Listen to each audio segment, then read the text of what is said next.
Hi guys, so na namin sa Final letter. final letter. Wala nagipili ah. So, wala na. Wala nagipili. Nagpiniling ko na si Kyle lang last nga mariti ang letter. Wala tayo ulit. Sige, so. Di na to basa ni Kyle na. Ayaw ka, Lidyo, dapak ba na? Mayordoma, manager. Manager. Ah, Flower. wala pa flower kit kayo. Gabi ka, equally. Isukat siguro yun ni mo kay. Perfectionist pa ba siya? Kaya, wala siya makita nga, kanang ano, Kapasa sa masangga. kailan kong naay mga gamay nga area diri, wala kayo masilip kay perfect if yung letter sa sulod ay. Handwritten ba or tong printed yan dito pa? Dili ko sure. Pero, mura siya naglahi, ani. Kaya ha, hard man good siya, tapos samantala kani, Mo na tong ipaprint lang niya sa office. kani man good, kaning humok na siya ba? One paper. Kay. Kasi na pa ng SSS contribution sa Mag-expected me og taas ani imong sulat. May pop-up. Pop up. Kaya open. Ha? Wala may ulit ka, number 4 man ka. Kuman pinakalas. Number 4 nila. Special dogan siya no kay jatong last. Anong special man ni? Special chance. Ay, yung special gito kay di mapunit ay ito. May drawing pa. Pa-orange may drawing. Dili. Lagi yung mga pa-drawing nga pa heart. Wala ninyo kita na pa heart ako. Wala pa-orange sa drawing. Namot kayo. Tama man mga scented paper man entrance pa lang ni. Correct. Cute kayo. Bakit? Galingan. Ay mauna din ang letter niya. Koro daw ni Kai. Nag-expect ko naman ni.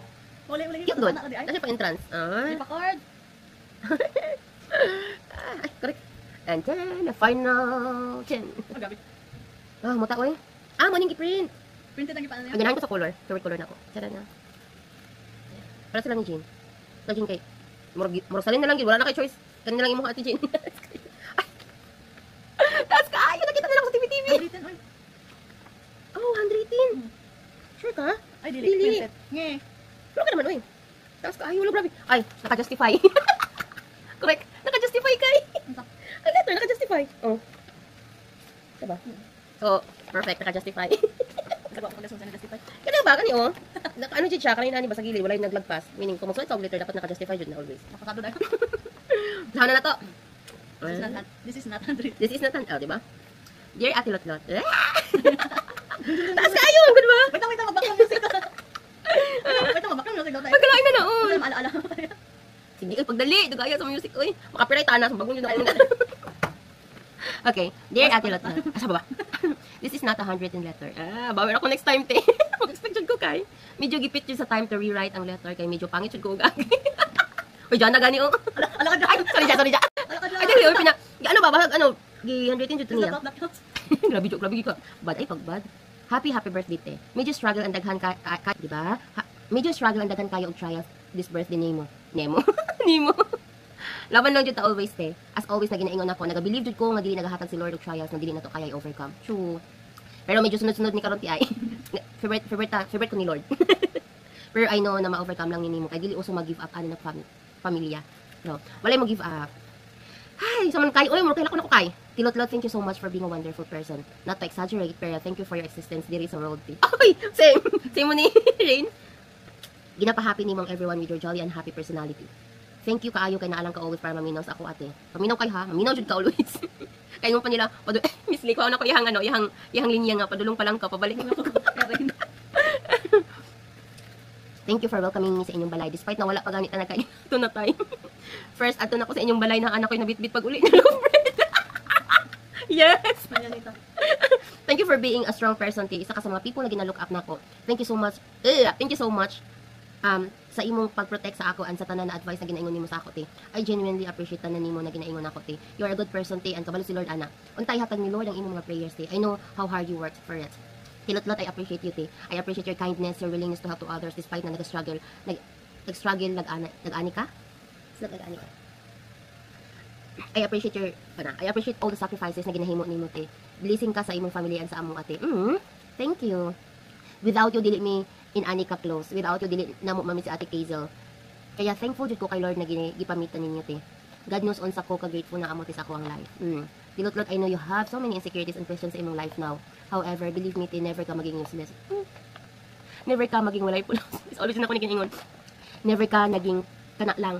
I witnessed how you struggle. Ay, bago na skincare kay. I witnessed all the hard work na ginahatag nimo, te. I saw all the effort na gihimo nimo. For that, unta i-grant ni Lord imong dreams, te.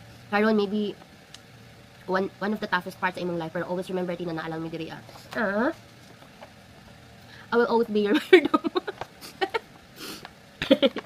Bisag katilin under na nimo.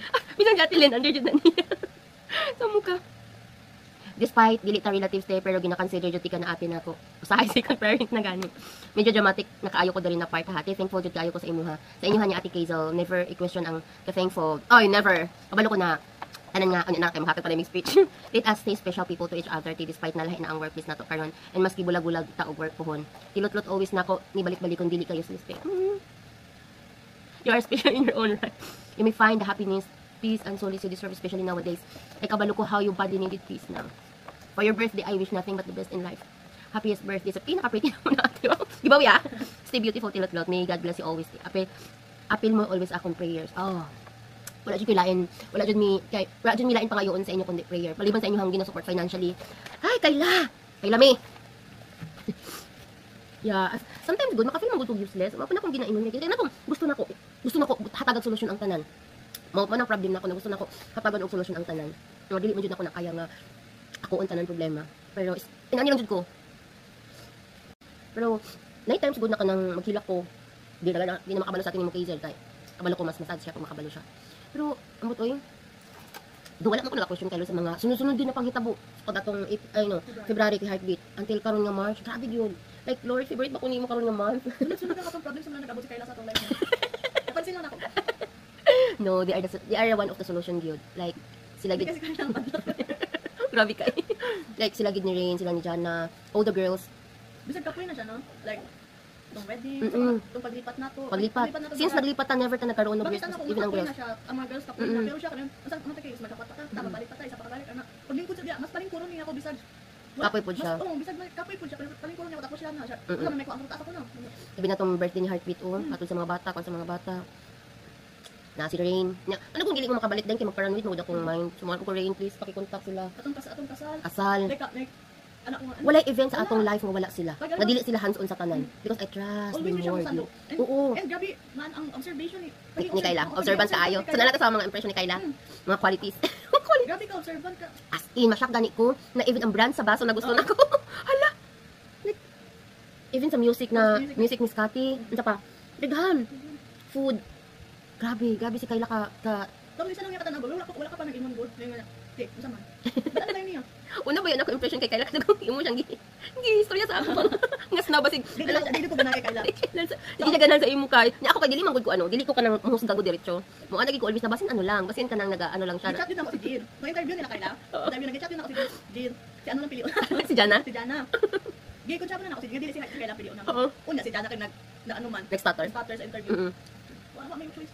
Kaya natabot namin ni Jill, Kayla din ako. Minto video si Kayla sa Ardan. Dito na ito ma-prove no nga. There's no works of man na makahindres of Lord. Yeah, kay kung nakaplana na kay Lord. Manang bisag unsa pa, bisan asa mo gani ko lagi ingon nga bisan unsa nga sitwasyon na ata karon kung asa man tagibutang ni karon ni Lord. Will jud na ni Lord. Mo dito murag pinaka ning ano nga proof ba nga there's no works of man. Kay di ko din ako si Jill. Tapos the first na ko nakita si Kayla tong manyanita. Na tanako, usa ka diri Kayla. Na, ayun siya smile. Pero una nako, pretty ani nga bata. Uy, mo din Kayla na gina. Kayla na gid. Kinaklasyan heart ako. Pretty ani nga bata. So, sabay-sabay lang siya pag nagtatanabunit sa cake. Kandi sa di man siya ingon na hilumon. Kay dali naman siya naka-fit in sa grupo. Pero ay, okay. Kasi sa di na nabalaan pag nga doon siya sa balay. So, ni-invite na to permanently. Niya pa gani ko si mana. Uban na lang si Kayla sa pag-uli. Pasakyan na lang siya, may nalang food. Oh, di ba? Wala gid ko bad blood or bad vibes sa Kayla bisag lahi imong istorya. Dagan yung purpose nga namit natin ni Kayla. Kay pinakahit ni mo maglabay og food. Yes. Dagan tagod na kay gato na mo food. O dili lang po sobra oy pagka nang daghan tagiluto mo ana ta kanang hatag natin ng Tapos Kayla. pag daghan ta og ano ba, may frozen ba nga old na 2 weeks old na 3 weeks old kay. Like wala jud ko anything and happy ko na matrato gud na ko sila nga igsuon. Kayla man ni moment no. Nang nakaingon ko ba nga kay wala gid ko lain ma-advise ka Kayla kundi mag-wait sa right time. Ana lang jud kay. Wait lang gid sa right time. Please, ang mga temptation no na every time na maabot mo sa time na attempt mo na sa kadagham kaya na ba na mo mag-raise family? Kaya na ba na ako musulod sa isa ka situation na kabalo ko nga it's lifetime na. So, pero Kayla is smart. Smart yun.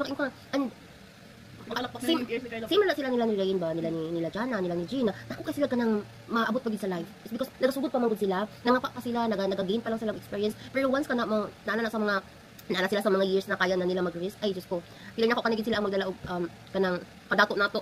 Padato mo ha? Kung sakali na mawala ko sa Dion, excited jud ko kung usa na sila kag next nga. Like, Like ba? Yes, tarong kayo na. Ti, nani nami, wato nami uglain abroad ti, kay ani. Like, nami business trip. Ay, grabe kami naon. Maglakaw sa gawas, maglakaw mi dira sa inyong hamay, may i-celebrate na na-promote sa amo. Ano ba? Then, pero Always sabihin mo din sa balay nato. yes, kabalog yung kailangan kamong tanan, welcome jud mo. You are always the mayordomo gid kay the manager nga. Bisag dati lin under na nimo. Ikaw gid always katong sa kasal. Si kailang maano sa food. Hindi kabalo ko ba nga dili ko siya maulaw. Pag maingon nga ani, si kailan nakatoka ani. Ang kaila jud dito ang pinaka. Akin na ni. Ayaw mo din anon. Wala dili siya maulo jud ba? Manang kabalo ko usaw niya pag handle ang mga situation, ang butang. So kay, sa naman mag-business na ta. Happy ko na makita sila mga girls na one day na mga family. Nya, successful sila ba silang life? Wala. Excited ko nga soon i-celebrate na to. Nga naa sila sa ilang sila kayo. Yeah. Pakaingon jud ka ba nga ay Lord kanang deserve jud nila ni tanan nga blessing nga naa sila karon. Because makita nimo sa ka-genuine. Si Kayla sa tanan nga health, sa tanan ay ambot na lang financially, emotionally, physically. Kay pag natay mga event kapoy kayo ang mga girls kapoy kay si Kayla. Okay, thank you sa imong life. Thank you na nagapaminaw pud ka sa mga advice. Thank you na gitato mi nimo sir ate. Thank you Sa sa imong pamilya, sa respect nga ginatag.